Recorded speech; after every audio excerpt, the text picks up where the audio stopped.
Shalom sobat terkasih dalam Tuhan Yesus Kristus. Berjumpa kembali dengan saya di channel ini teman-teman. Terima kasih telah mendukung perkembangan channel dengan cara subscribe, like, komen, dan share. Tuhan dipermuliakan. Sobat terkasih, ada satu video yang menarik hari ini untuk kita bahas, dan ini tidak diucapkan oleh orang-orang Kristen, tetapi para pemuka agama Islam yang notabene teman-teman pasti tahu dan pahami. Dan ini pasti mencengangkan, bukan untuk menunjukkan sesuatu yang misalnya menjelekkan, tetapi ini menjadi koreksi penting bagi teman-teman muslim supaya di tengah-tengah kemajuan teknologi ini justru berbenah, bukan hanya sekelompok orang yang begitu-begitu mabuk agama tapi tidak memikirkan yang lain-lain. Kita dengar dulu video berikut ini teman-teman. Ini dia.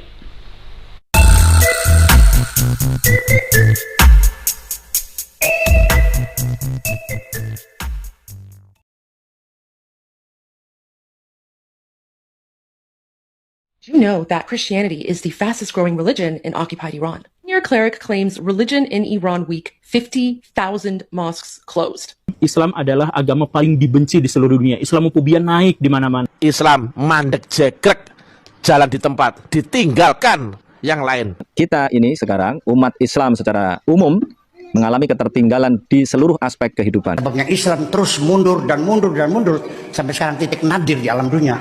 Ya, bangsa yang paling bodoh, paling perang saudara, paling tidak jujur, ya kan, paling melarat dan sebagainya.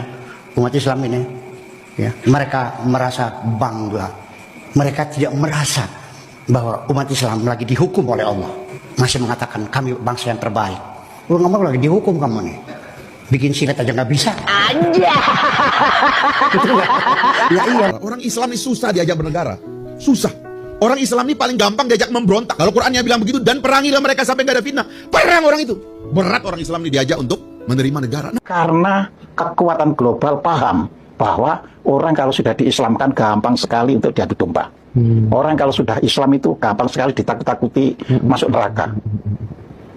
Ya, terus didorong jihad supaya masuk surga. Padahal jihadnya itu tujuannya adalah untuk melumpuhkan yang. You know that Christianity is the fastest growing religion in occupied Iran. You heard that correctly. Iran, the country that has been occupied by the most brutal Islamic dictatorship for the last 47 years, the country where the Islamic dictatorship claims that Iranians are 99.9% Muslim, is actually not a Muslim country. In fact, recent studies show that less than 30% of Iranians identify as Muslim. By the way, that study was taken about 4 or 5 years ago, so you can imagine the number of people who actually identify as Muslims is even less. I would say it's probably less than 20%. But don't take my word for it. Here's what the Islamic regime itself had to say about Islam in Iran just 2 years ago. Senior cleric claims religion in Iran weak, 50,000 mosques closed. 50,000 mosques of the 75,000 mosques in Iran have been shut down due to lack of attendance. Iran before 1979, under the Shah and the Shahbanu, was also a bastion of religious freedom. Muslims, Jews, Christians, Baha'is, Zoroastrians, agnostic, any and all religions lived freely in Iran and were able to openly practice their religion without fear of persecution. All of that changed when the Islamic regime took over Iran in 1979 and imposed Islamic Sharia law on the country. Despite every effort by the Islamic dictatorship to force Iranians to be Muslim, Christianity is exploding in Iran. In fact, occupied Iran has one of the fastest growing Christian populations in the world. It's not happening in cathedrals. It's not happening out in the streets.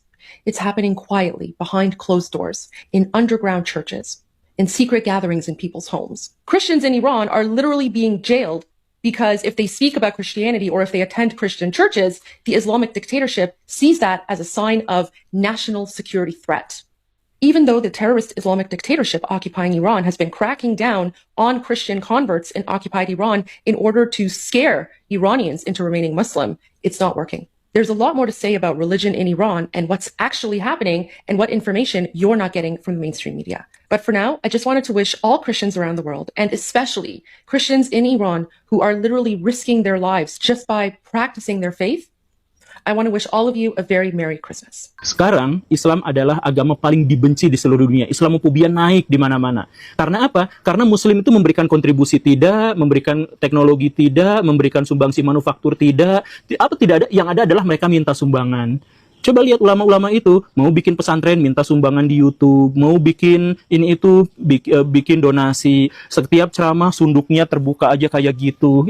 Udah kayak gitu mereka tuh cuma minta sumbangan, ngasih nggak kontribusi buat masyarakat? Enggak juga. Kalau misalkan mereka ceramah juga paling temanya itu aja diulang-ulang gitu. Coba Baraya ada nggak yang hafal tema Idul Fitri? Itu selalu diulang-ulang aja kayak gitu. Islam mandek jegrek, jalan di tempat, ditinggalkan yang lain. Goblok, lolak.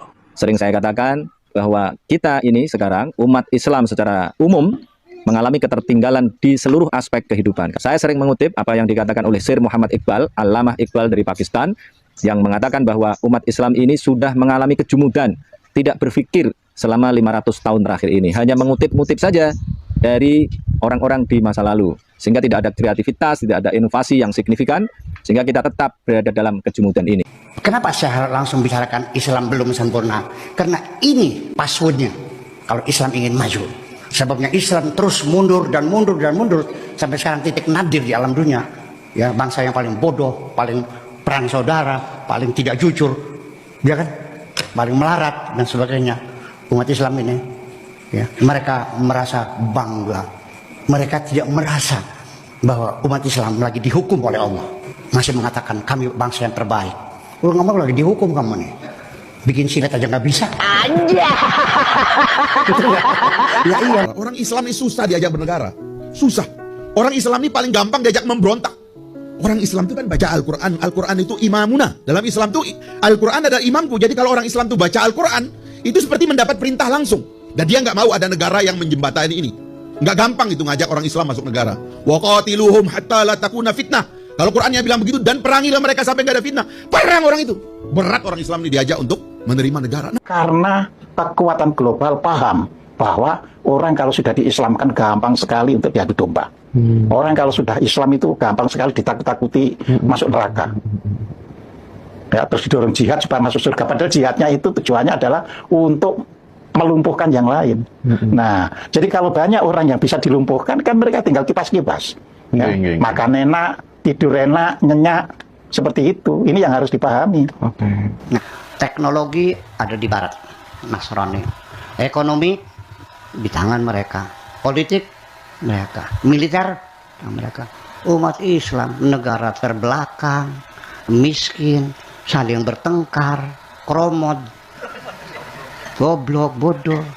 Orang-orang Islam tuh sampai paranoid dan kemudian bikin tindakan-tindakan yang sangat aneh dan gak masuk akal. Misalkan gini, mau mendirikan gereja, tidak boleh.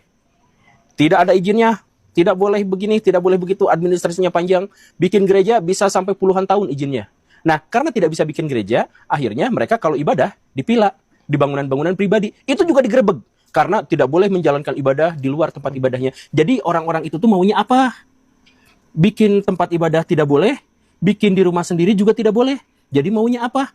Sedangkan mereka-mereka itu yang jumlahnya banyak itu memakmurkan rumah ibadahnya sendiri juga tidak. Sampai harus disumbang 100 juta musolanya itu gitu. Dan ini yang tadi itu kan kalau misalkan nggak punya duit itu ya paling minta-minta sedekah di pinggir-pinggir jalan ngecerek-ngecerek gitu kan. Nggak lebih daripada itu. Orang-orang Islam zaman sekarang itu memiliki hobi untuk menjadikan agama sebagai tameng atas kesalahan dan kelemahannya atau atas kekalahannya. Misalkan begini, adzan masjid terlalu keras, salah sendiri kenapa rumahnya dekat dengan masjid. Nah, jadi agama itu dijadikan tameng atas kesalahannya. Kenapa orang-orang Islam sekarang miskin? Ya karena kita itu mencari akhirat. Nah, jadi pikiran-pikiran seperti itu adalah pikiran-pikiran yang memperkosa agama. Jadi agama itu dijadikan sebagai alat untuk menunjukkan bahwa dirinya itu tidak bersalah. Nah, kenapa orang-orang Islam senang sekali melakukan tindakan kekerasan? Ya ini kan amar ma'ruf nahi mungkar gitu. Kenapa orang-orang Islam tidak bisa maju secara teknologi? Ya kan kami itu mencari akhirat. Kenapa orang-orang Islam sekarang miskin-miskin? Ya kan mau sekaya apapun kita ini kan nggak akan dibawa mati. Uangnya itu tetap aja akan ditinggalkan kepada orang lain. Jadi untuk apa kita menjadi orang yang kaya? Nah pikiran-pikirannya itu adalah pikiran seperti itu. Dan itu jelas-jelas bukan dari ajaran agama Islam. Kenapa kaum muslimin mundur? Ya bukan karena dia beragama Islam, tapi gara-gara dia beragama Arab gitu. Ya karena secara tradisi, secara kebudayaan memang kita tuh yang ngaku orang Islam tuh secara esensial nampaknya tidak Islami gitu. Budaya itu dijadikan hal yang sakral, disakralkan. Sedangkan agama yang wahyu, yang universal, yang bisa diterima oleh semua bangsa, semua bahasa, semua masyarakat yang hidup di berbagai waktu dan zaman, itu kita lupakan, kita abaikan. Yang kita terima itu adalah yang Arab. Makanya sekarang, saya mohon maaf ya, ulama yang cabul itu ada. Ada ya, beritanya banyak. Ulama yang korupsi itu banyak beritanya. Ulama yang kata-katanya kasar tuh banyak banget. Karena apa?